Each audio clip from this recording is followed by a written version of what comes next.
Setelah sempat membuat geger warga Dusun Baru, Kelurahan Alun 2, Kecamatan Pagaralam Utara, Kota Pagaralam, pagi tadi beruang madu yang masuk ke pemukiman padat penduduk akhirnya diburu dan dibunuh beramai-ramai oleh warga.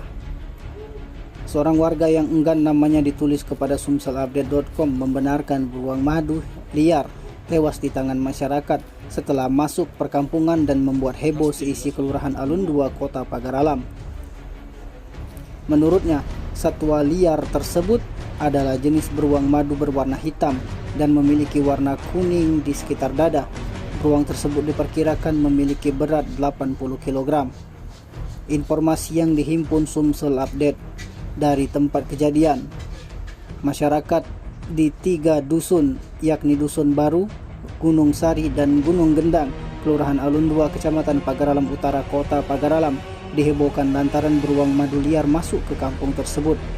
Kehebohan masyarakat lantaran di desa Gunung Gendang tengah digelar hajatan.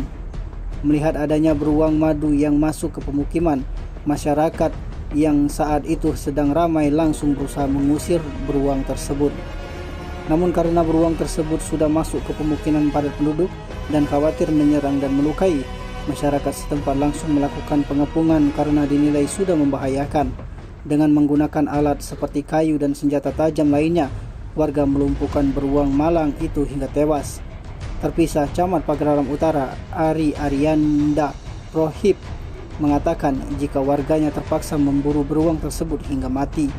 Pasalnya, hewan buas tersebut sudah masuk ke pemukiman padat penduduk. Dikatakan Camat, jika sebelum masuk ke pemukiman warga Gunung Gendang, beruang tersebut sempat menghebohkan warga Gunung Sari dan Dusun Baru. Warga berusaha mengusirnya agar tidak masuk ke pemukiman lagi. Dijelaskan sebelumnya, sempat masuk ke pemukiman warga, pihak kecamatan sudah menghubungi petugas BKSDA, namun belum ada petugas BKSDA yang datang. Sementara itu, petugas BKSDA M. Pedli beserta petugas BKSDA sejumlah 2 orang saat di lokasi belum memberikan keterangan. Menurut mereka, pihaknya belum bisa berkomentar banyak karena masih harus dilaporkan kejadian tersebut ke pimpinannya. Tim Liputan Sumsel Update TV melaporkan.